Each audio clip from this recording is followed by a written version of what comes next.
Welcome, everybody. See people are making their way to their seats, 38 people and rising. Uh, we're going to start the presentation almost instantly. I'm going to run a few polls just so that Thomas can know who's here, and I can know who's here, and you can know who's here. And we'll do a very brief little biographical talk a little bit about how Thomas got to where he is, how his odyssey to being a top flight acoustician. And then I just want to take a million gazillion questions for the hour. And that's what we're going to do.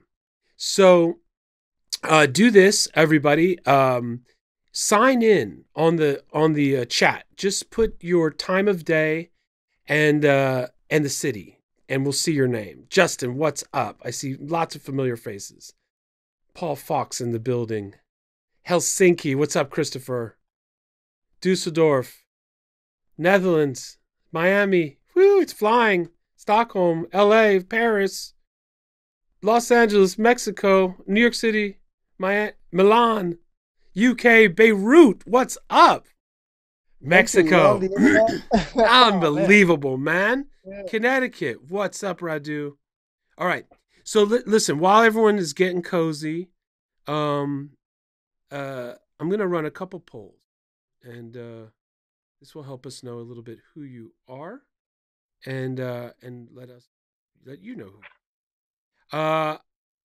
Let's start with this one. I don't want to do this one too early. How would you rate your current room acoustic?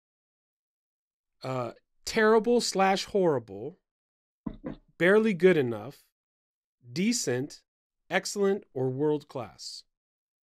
Have an honest moment with yourself in your room. It's only going to get better today from here, the knowledge. Vote, vote, vote. Vote, vote, vote. Come on. Keep voting. Good. Let's see. And today, the winner is decent. 45% decent. 30% barely good enough. And a quarter of the people here, Thomas, are in a terrible, horrible place. No, but I'm looking at the excellent 2%. I mean, that's good. Okay, good. So we have a good range, but the middle section here is decent, followed by barely good enough. I love your honesty. Good. All right, here's another one. How much money have you spent so far acoustically treating your room? I'm not talking about speakers or plugins. I'm talking about hard and soft diffusion, bass trapping, 0, less than 500, between 500 and 1,000, 1,000 to 5,000, or more than 5.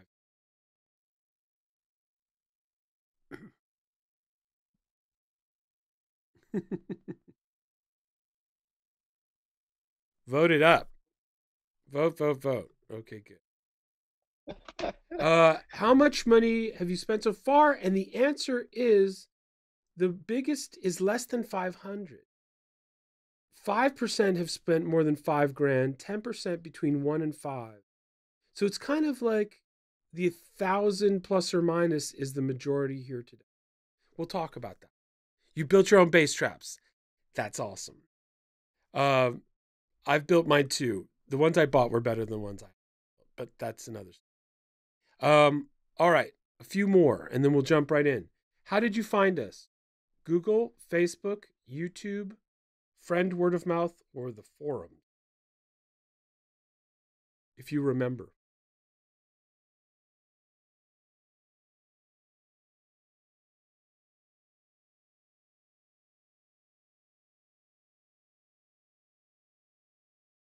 I know, it's hard. Remember.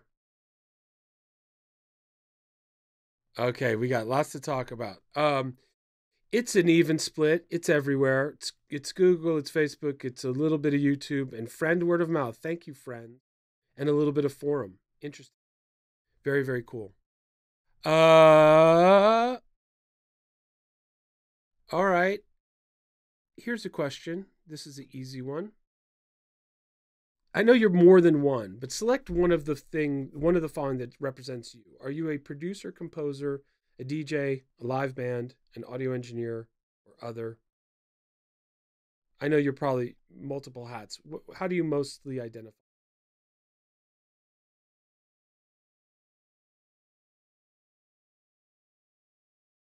You guys are quick.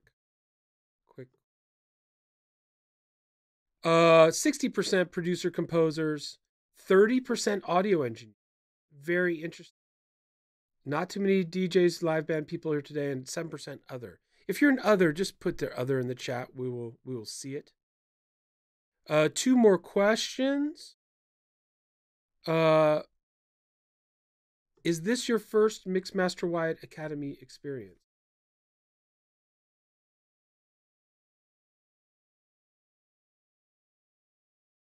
Vote.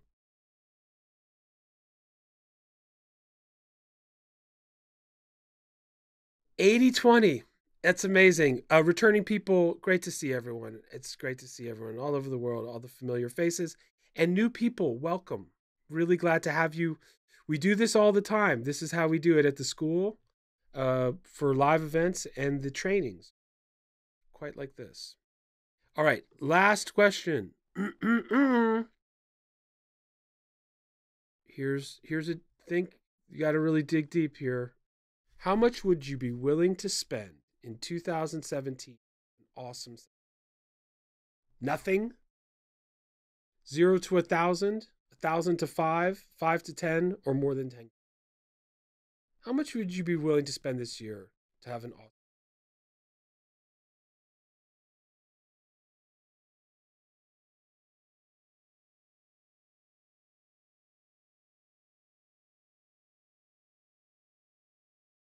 Put it in the chat. Hold on. Let me unmute. All right. Both of you should be unmuted now, Thomas. Yeah, thank you. Okay, cool. Here we go. All right. The sweet spot for today for most people is $1,000. So we'll talk about how you spend your best $1,000. And the second sweet spot would be 1 to 5, and we'll talk about how you would best spend that. All right. Thank you very much for all of that. 54 people and climbing. Welcome to the Thomas van Eijndhoven Studio Wood webinar. Today, you will be looking at me and a picture of Thomas, but he's here live from the Netherlands. How are you, Thomas? Yeah, doing good. Okay, good. Still getting used to my picture, though. In real life, I have like brown hair and I'm white and I look a little bit different. But you made a nice picture of it, so yeah, that's cool. I stayed up all night photoshopping you and Drake and just trying to. I can see that. I worked on it very hard. Okay, everybody knows me. Welcome and thank you, Thomas, for being here tonight.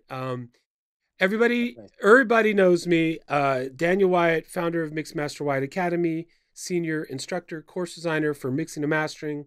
We are now #1 in the world for mixing and mastering course, according to Google and the World Wide Web, and we're very proud of that. And Thomas is a friend of the school. He's both been at the school and also helped the school. So he is a all-star friend of the school. He wears quite a few hats, but they all match. And he is a producer, an engineer, a composer, but also an acoustician, and runs a acoustic materials manufacturing company as part of his company Studio Wood. And he's on the cutting edge of, this is our second acoustic webinar that we've had this year. And this one, we really just wanted to feature Thomas and talk about, trends that he's seen as, here's a guy who's not just doing acoustic consulting and installations, he's making this stuff. That's a whole nother level to this. So we're going to take questions. We promise it won't be a long introduction today. But Thomas, if you could just say a little bit about how you came upon what you're doing now and the creation of studio? All right. Yeah, it's quite really easy actually. It's just the basics that yeah, like you said, I'm a producer, and the thing that brought me into acoustics is like a lot of people.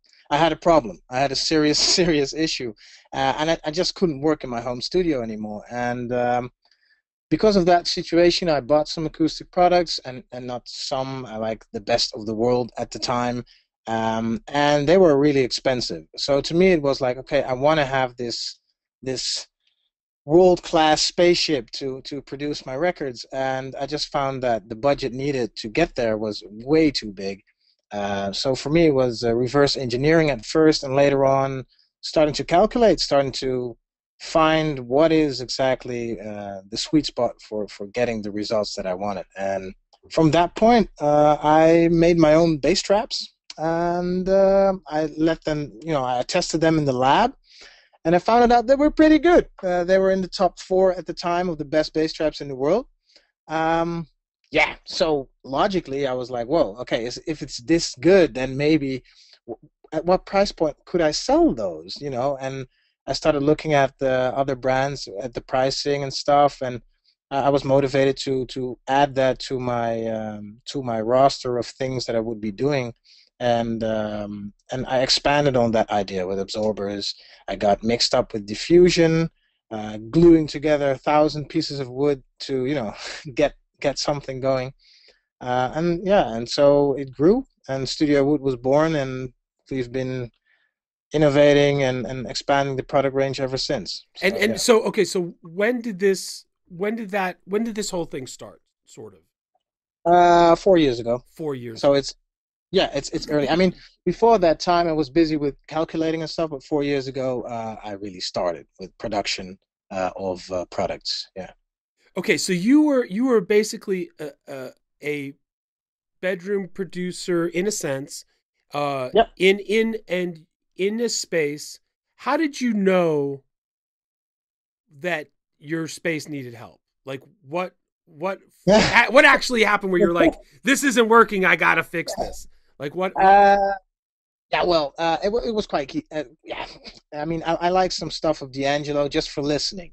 Sure. And that's produced kind of dry. I mean, it's quite it's only early reflections.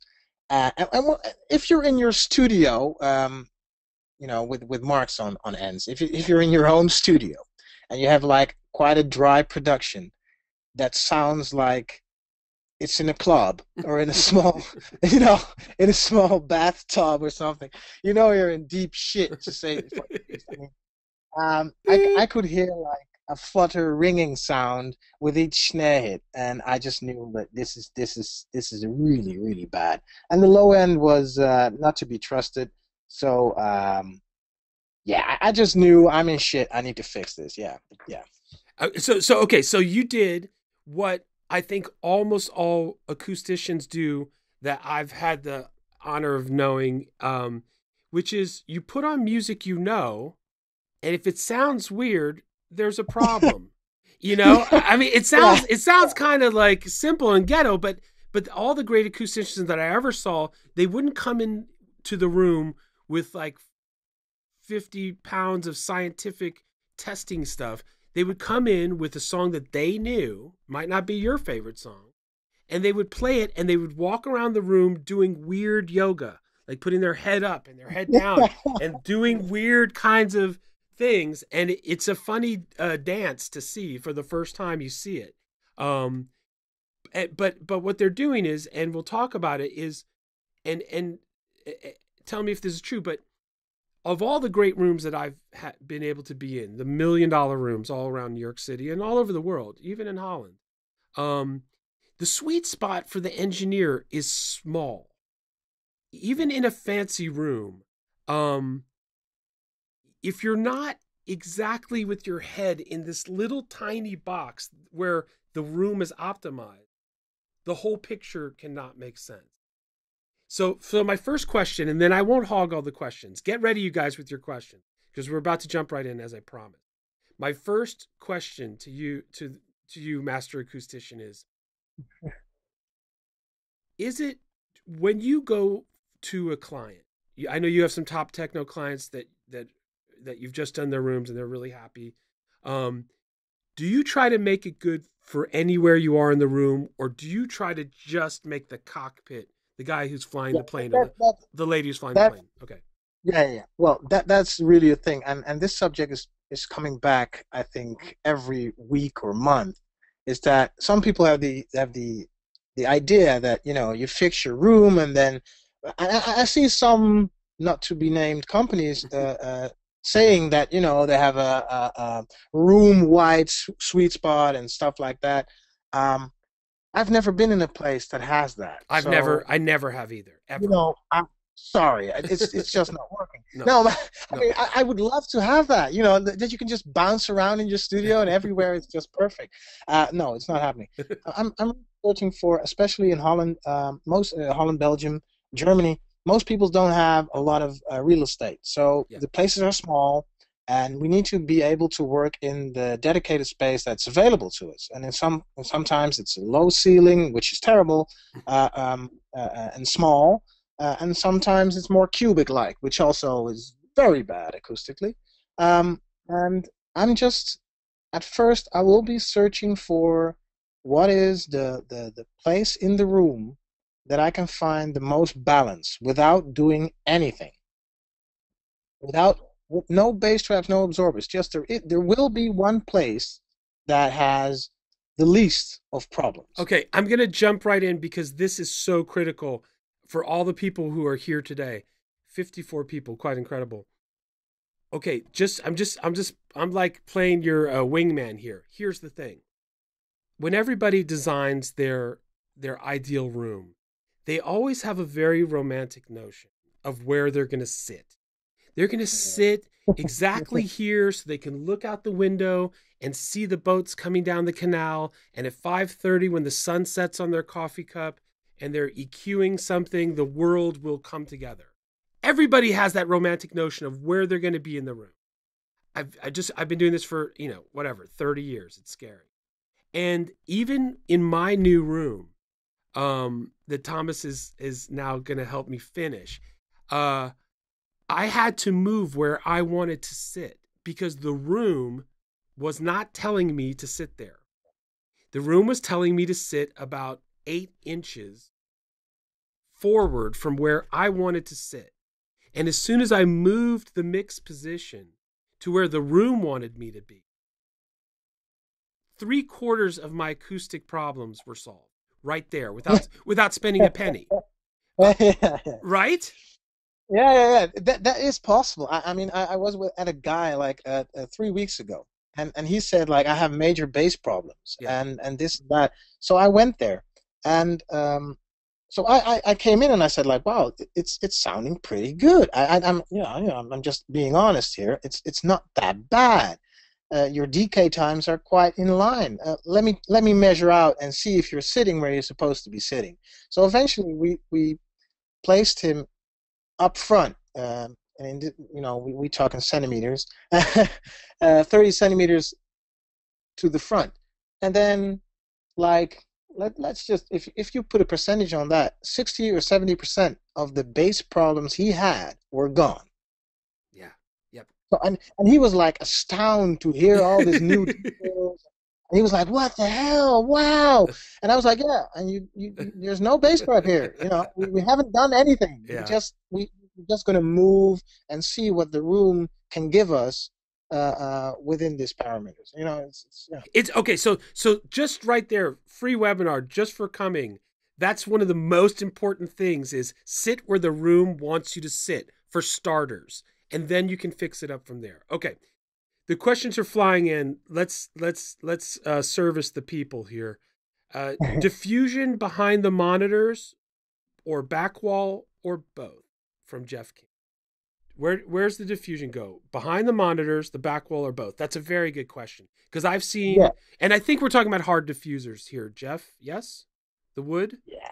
The beautiful wood slotted? Yeah, or something else that's really hard. Oh, okay. Go ahead. Address that if you Yeah, anytime, well, he says. anytime. All right. Well, the thing is, it's a part of the acoustic plan. I mean, sometimes people you have several ways of addressing the room. Some people want overall balanced absorption and diffusion. I mean, around the room, which more is a little bit more of a hi-fi, or in some cases mastering setup to have like the balanced decay timing around, and more liveliness in the mid-range and the high frequencies, because you can have a lot of depth and detail when working like that.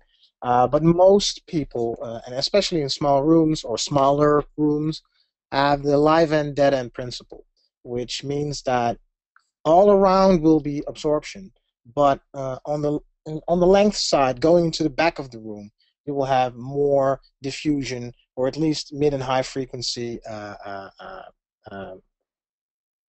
diffusion products or retainment products that will make sure that these frequencies will decay a little bit longer, that the energy will stay inside of the room. So diffusion on the back wall, I have it because I really wanted like a very focused sweet spot at the front, being a lot of absorption, a lot of focus on the stereo image. But I would like to feel the liveliness and have the ability to step back a little bit more and enjoy what the music would do in a different kind of space, actually. So on the front wall, I have those as well. But to be honest, they're just hanging up there because I like them looking good. But in the yeah, it's true. I mean, in Sure. this current acoustic plan, they're not really doing much because everything is being absorbed or diffused, radiating inside of the room. So the front wall, I see a lot of diffusers on the front wall in some plans of people, and then they should ask themselves, how much is this really doing? uh, because diffusions respond to directional sound, and of course, if it's coming from all directions, they will respond as well. But it's often more of a optical thing, you know, looking good. Yeah, well, in at Sterling, which big mastering house in New York, one of the biggest probably. Most of the engineers who had been there long enough to get the rooms they wanted, in between the speakers was a window looking out to the harbor of New York City, and Yeah, the hardwood diffuser was behind them for the most part. For the most part, yeah. and so that just case in point to what you're saying. Thank you, Jeff. So the answer is back wall is probably more important. Nick says, "Hi, I'm an applied sound engineering student. Just made two Skyline diffusers to install right behind the listening position in my bedroom. I already have absorbers and bass traps, but nothing on the back wall. I made them for my engineering project for the university. Will they help?" Well, first question: do you have a problem?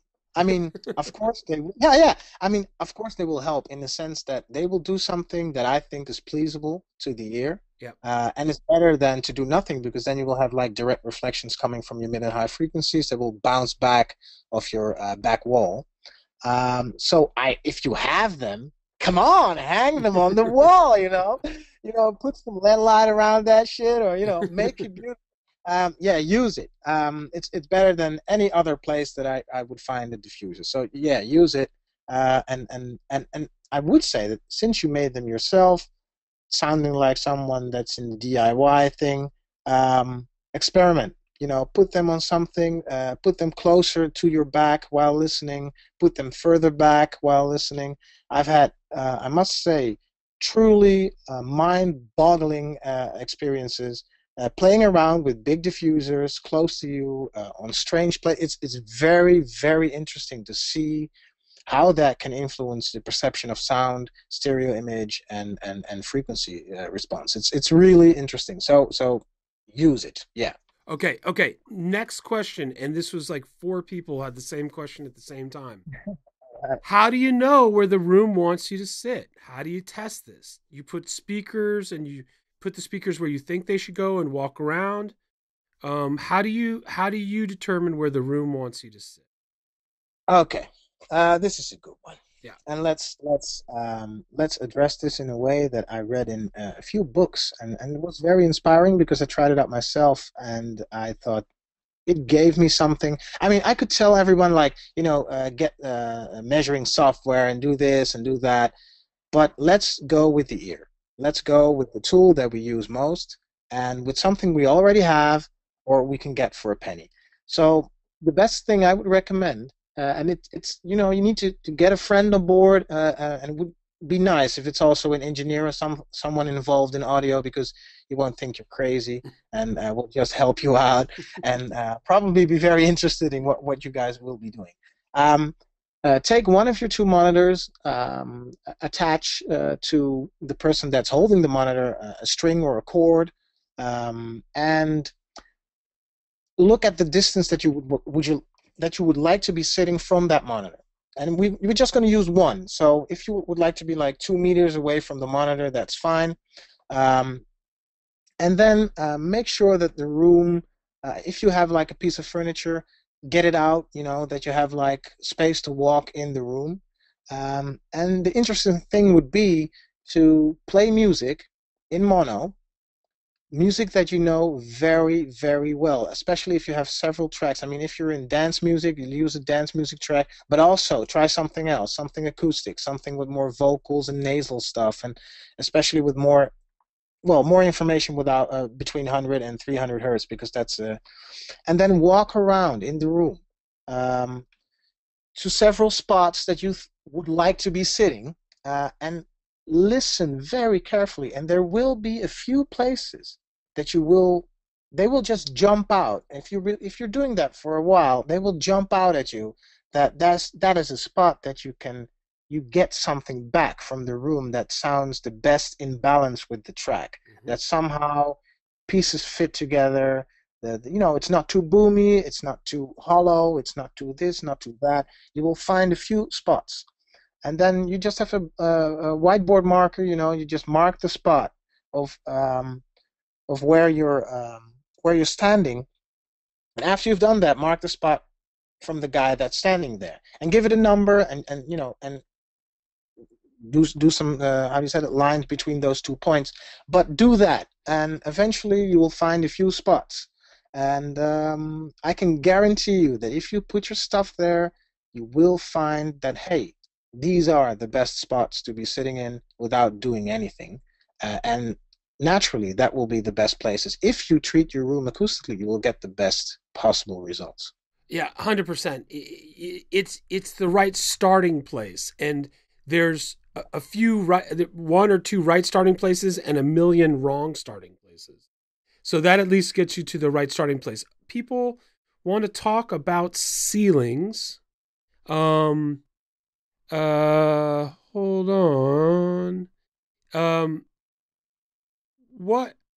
Okay, there were a couple questions about ceilings. Let me see. When do you need a slanted ceiling, and what do you do with a low ceiling? Let me see. Those are two questions. What do you do when is a slanted ceiling cool? Yeah, of course it's cool. It's cool. It's cool, right? Yeah, And yeah, it's cool. it should slant from the front of the room going up higher or down lower. Yeah, Okay. higher, 10 degrees, something like that. That gives you some very nice acoustic properties. But I have to add though that this is also something. Yes, it's good. Yes, if you're able to do it, but don't forget the absorption. Don't forget the diffusion on the back as well. Then and work around the plan. I mean, you can slant your ceiling, and you will have a better response. But keep in mind what your vision is of the room when doing so. I was at a studio a few months back, and the guy did a great job. I mean, the ceiling was great and it was all fine, but then he had like absorption on the ceiling that was very inefficient. Mm-hmm. So that actually he still had problems, and it's a shame. I mean, yeah, but yeah, What do we 10 degrees up. what do we want? Soft diffusion with a lot of mass on the ceiling in a perfect world, or do you want some liveness up there too? I prefer not to, because I Yeah. think I mean, some diffusion would be okay, but I'm talking about efficiency of 20%, Okay. not too much. But it's a taste thing, Yeah. Yeah. because it's this is like food, we cannot say that one dish is the perfect dish for everyone. Yeah. Um, but a starting point would be to have a proper absorption in the first place, and then you can find your taste with diffusion later.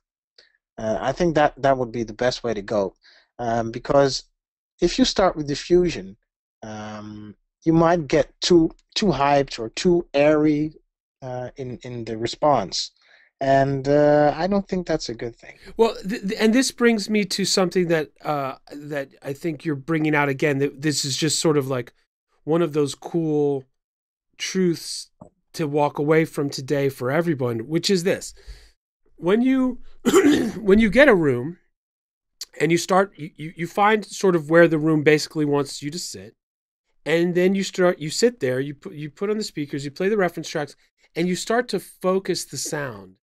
Sometimes you have like a big attack plan with lots of stuff.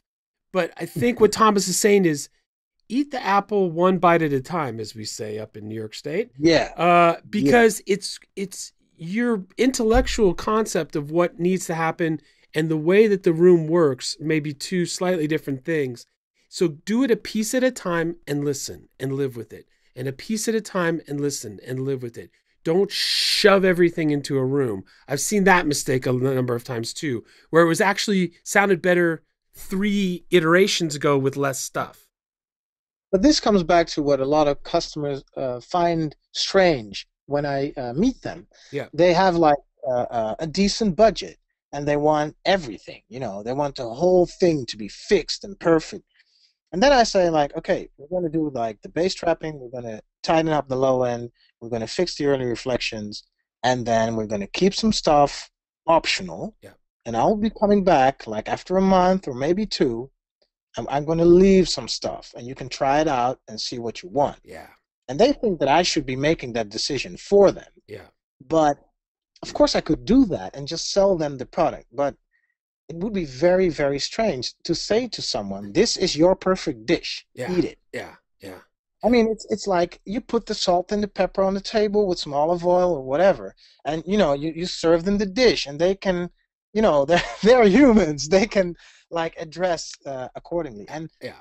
at the time, the ear is getting used to the acoustics, so they will find what they find interesting. Like, hey, I would like to have some more liveliness. I think it's a little bit too dead in the back. Or, hey, would it be possible to have a little bit more definition in the mid and high frequencies around here?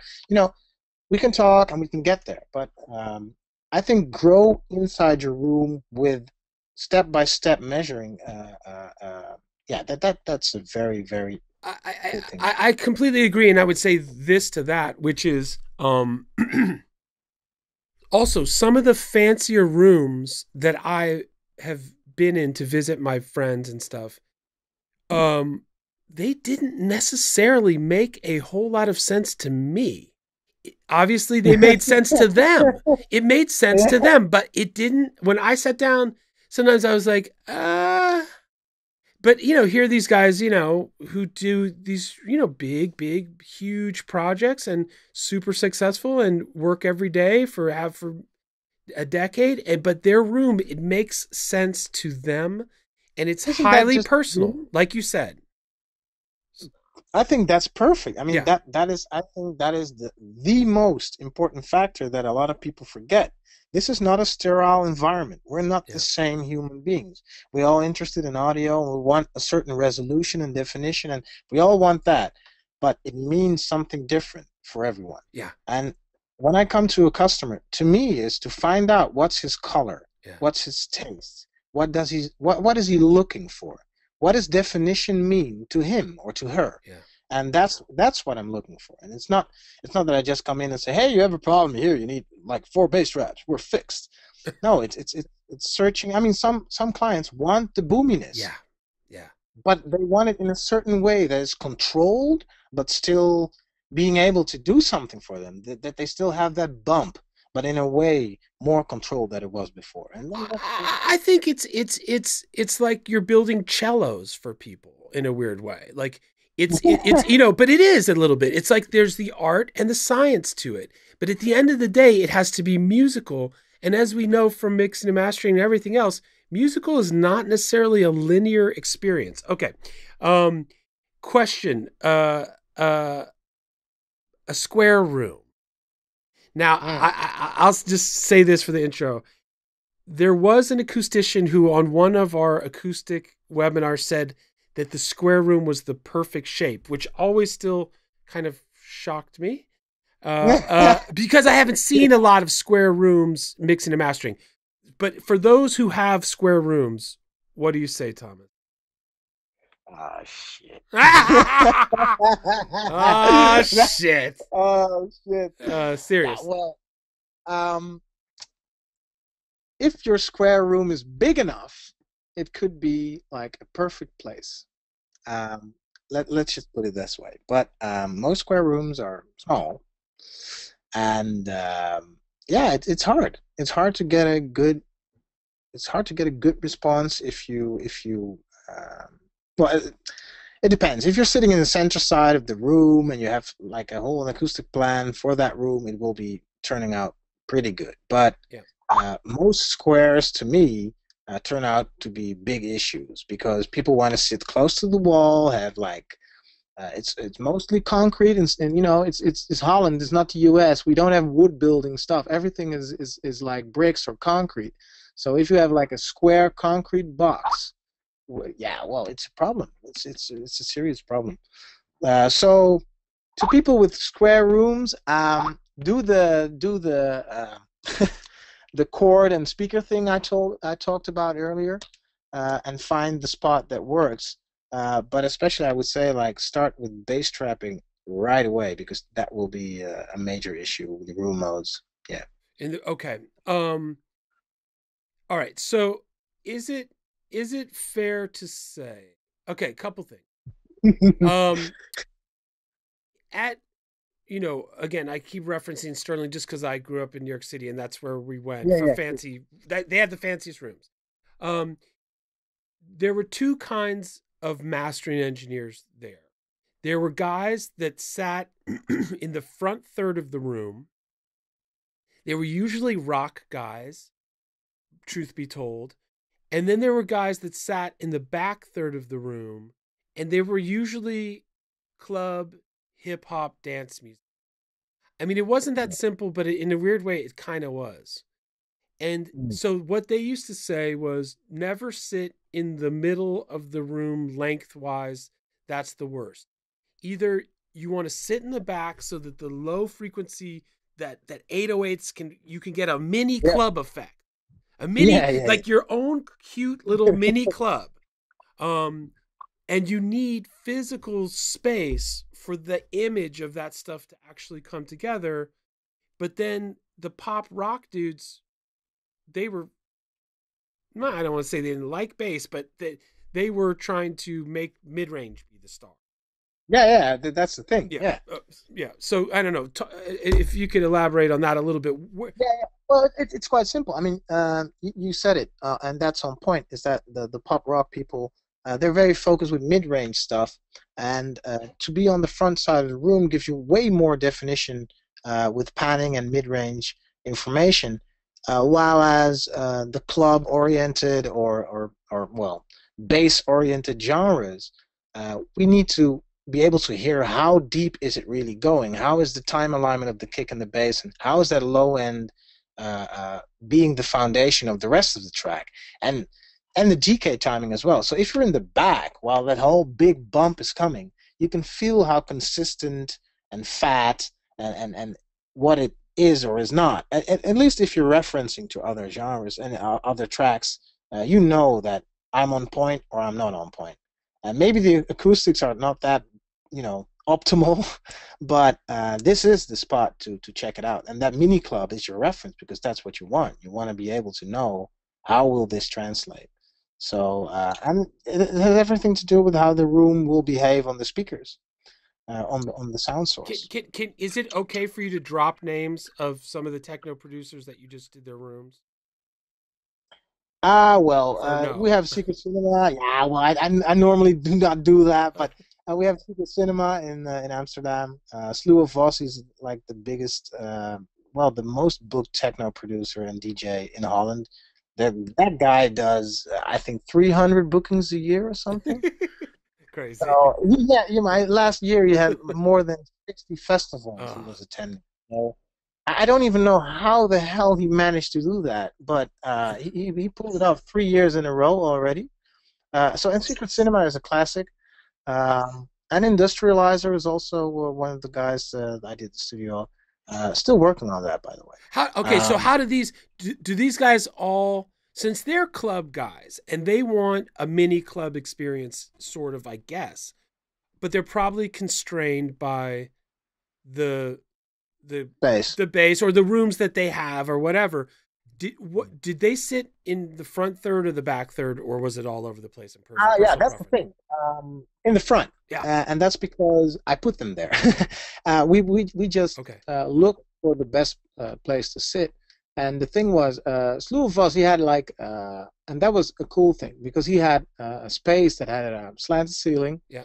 It wasn't really acoustically planned though, but it was there, so we used it. It was very nice, and his space had a very balanced spot in the front. I made a bass trap wall, the whole front wall is a bass trap, like 25 centimeters deep. The whole thing is one big bass trap with the logo printed on it. It's like Oh. it looks kind of fancy.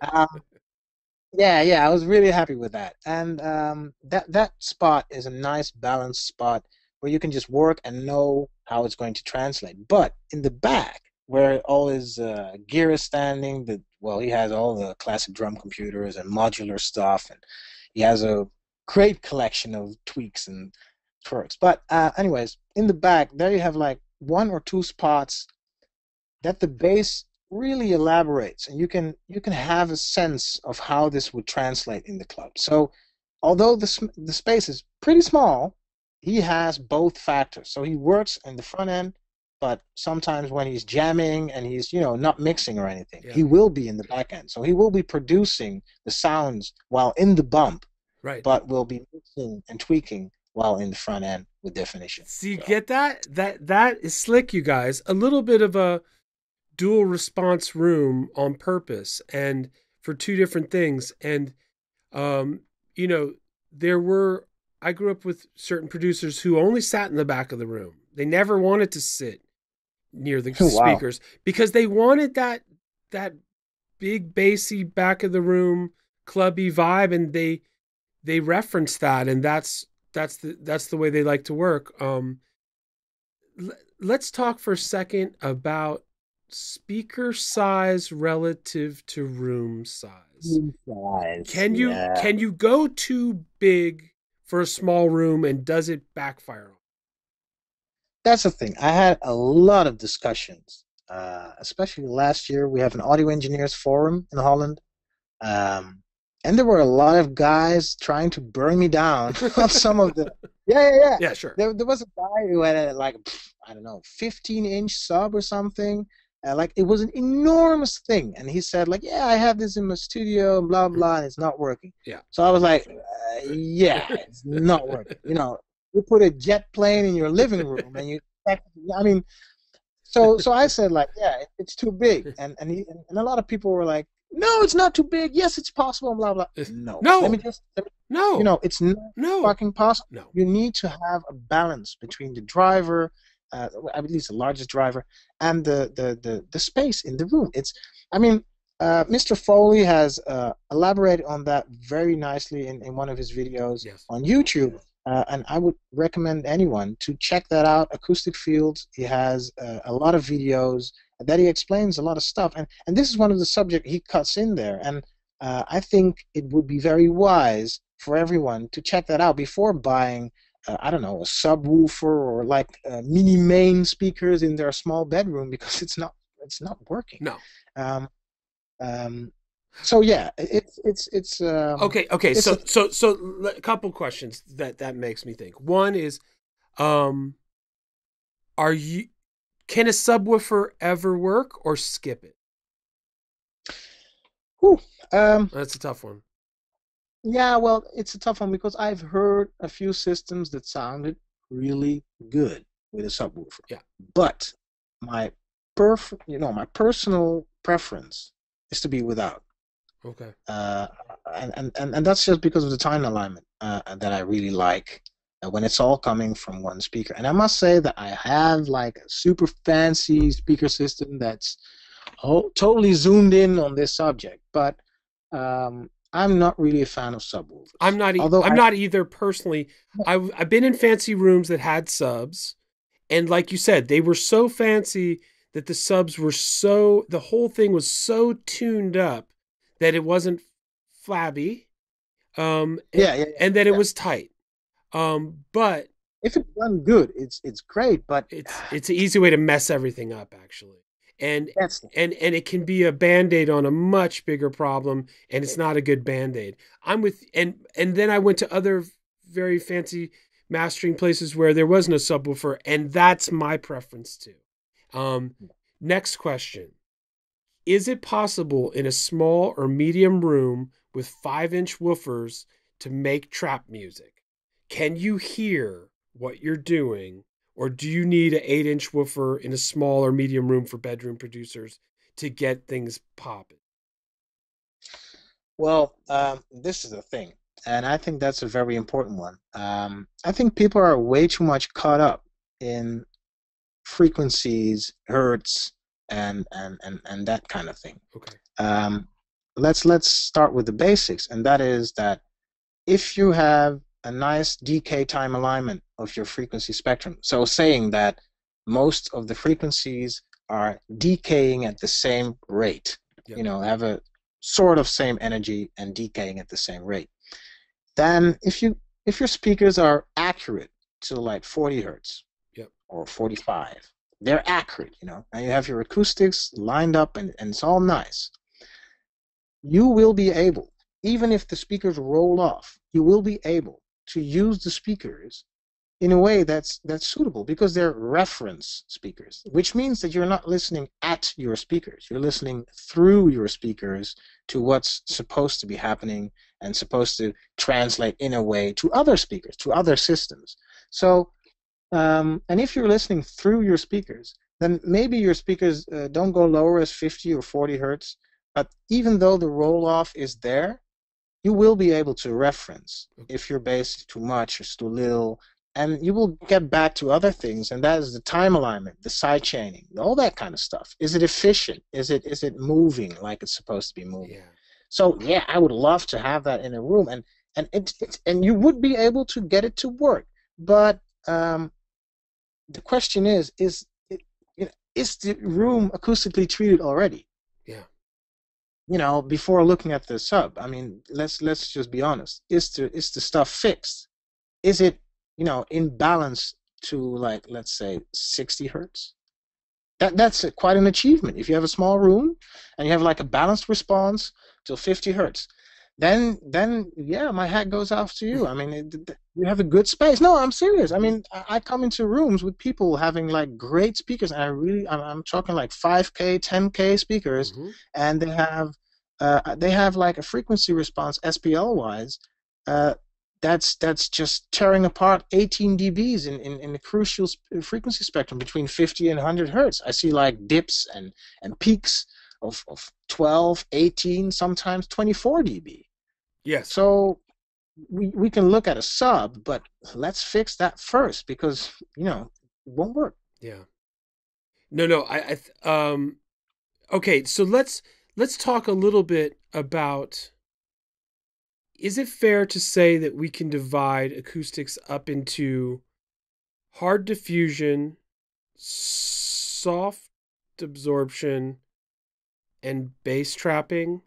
Are those the three main headers of products that you're manufacturing, or is there? How do you categorize it? Yeah, I'm categorizing in bass trapping, absorption, Yep. and if you and absorption has actually three layers. It's absorption mixed with scattering. If you want to retain a certain energy, and then I have like absorption with a quite narrow bandwidth. So let's say from 4,500 and up. Mm-hmm. Then I have absorption with a little bit broader bandwidth, 250 and up, and then I have absorption that goes 125 and up. So, uh, and the 125 and up will roll off pretty quickly, and that's exactly what it's supposed to be doing. So So here's the thing, you guys. You start to think about the room in terms of the attack and the decay of the absorption, you know, which is kind of deep. But it's logical and it does actually work like that. You're putting energy into the room and the room is responding dynamically to the energy. And that response has an attack and a decay to it. And once you start to think like that, you start to hear like that, and you can make things, like we said, musical and to your taste, to your taste. How much is a speaker married to the room? Here's my question. I have my speakers and I love them. They're whatever they are. I do a bunch of work to my room. Is it stupid to then flip the speakers out and hope that the room is going to still make sense? Or is all the work you do very speaker dependent? Oof. Good one, right? I could do this all day, Thomas. I could do an acoustic webinar. I could do an acoustic webinar with you every single day. You notice I haven't missed a beat. I have such a passion for this because everyone's into their plugins and everyone's into all their stuff, and I am too. But let me tell you, having a sweet room that you spend time in is magic. It's magic. And we'll talk a little bit about, we have really about 8 minutes. Time flies while we're having fun. I know it's bananas how quickly time flies, but go ahead and address that. And then I have a couple other questions. Speakers are married to the room. Yes. Yeah, they are, right? Yes. Yeah, they are. Yeah. The thing is that, of course, you can swap the speakers, and of course, a lot of, the acoustic products that you use will not lose their function because other speakers will be in the room, but there will be certain differences between the speakers, the cabinets, the porting, the tuning of the speaker that has a certain response in the room, and those are quite crucial factors that will be different when you switch your pair of speakers. I don't see you do that, by the way, but if you would somehow go nuts and do that, you will have to retune and see and remeasure and see what happens to the plan and what's needs to be addressed again to make it the room you're so used to. Yeah. All right. One last question, and then I want to talk a little bit of, if you had $1,000, what would you do? If you had $5,000, what would you do? That kind of. Geeky a little bit, super geeking out. Changing D to A also would affect the room that it was well tuned, right? I would imagine. Yes or no? How do you mean? Changing your D to A, your digital audio converter for playback, like getting a new Apollo silver or black as opposed to silver, or a dangerous box, or like switching the D to A that you're listening off of. Major thing or minor thing? No. Minor. Okay. Because let's put this into perspective. I mean, we're talking about the translation of depth, sampling, and that kind of thing. Of course, the jitter differences between the two phases, that will be very audible. If you would like have a Grimm CC2 clock, which is one of the best clocks in the world, and you would change that to Universal Audio. I'm sorry, Universal Audio, I love your products, but Grimm is just that thing a little bit. Yeah. Anyway, if you would listen to that, yes, it will be a difference. But the gross scheme of things is that your speakers will produce a certain sound pressure level with a certain frequency, and that micro detail will not affect the acoustics. I mean, it's too small to have that real big impact. Okay. So speakers, big deal. D-Day, not so big deal. Okay. We have 5 more minutes. Oh my gosh, time flies. Come on, let's thank it. Okay, so all right, so for the $1,000 crowd who said, "Yeah, I'll put $1,000 into my room this year to make it better." Yeah. Where does $1,000 go? Simple. depending on your music, pop music, more of the mid-range frequency spectrum I would address, starting from 125 hertz, because that's a breaking point from certain acoustic products. I would say to anyone, $1,000, $5,000. Start with the early reflections and the trapping. So these are two factors that need to be addressed. You need to start with bass trapping, but if you have $1,000, you need to be equally in bass trapping and in mid and in reflection absorption. So um, early reflections, left, right, and in some cases ceiling, absorb those and put some traps in the front. And I think your $1,000 are gone by then. Yeah. So Yeah. yeah. For bass traps, Mm. broadband or tuned to the room, or both? First case would be broadband, and that's because um, tuned have a narrow bandwidth. So of course it's great and they work very efficiently, but the bandwidth is very small, and most people have a broadband problem. So looking at spending the money and getting bang for the buck, it would be very strange to buy tuned bass traps for a room that has a broadband problem that could be addressed as well with the same money. So I And would it go just broadband. just so everyone's clear about what Thomas just said, like in other words, if uh Dennis Foley, who's also a friend of the school, and a senior acoustician and also a manufacturer in the same category, he said, look, a room is like a glass and you can fill it up with water, and after a certain point it can't take any more water, and then it creates pressure. And he likes to talk Yeah. about pressure in the room.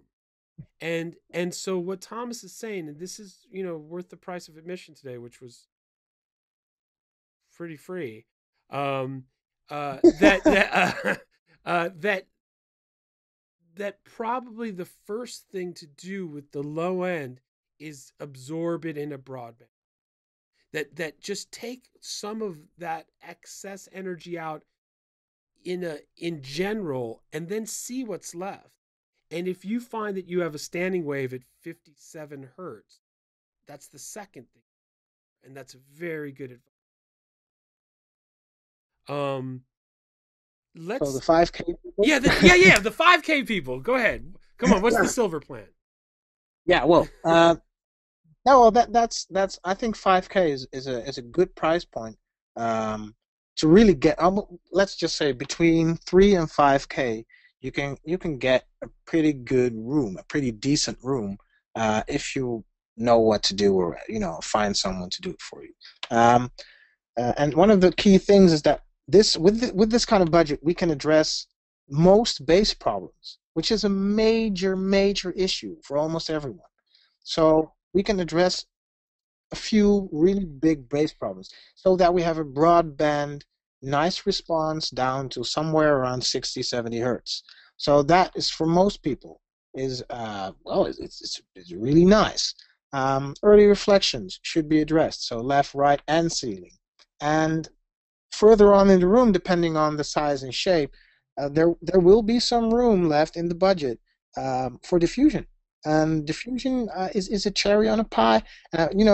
We're gonna hook you up, Daniel. We're gonna hook you up. Yeah, yeah, yeah. I'm ready, man. I'm So, ready. I'm yeah, so yeah. excited. So yeah, because you also need diffusion in the back there. Yeah, man. Yeah, Um, man.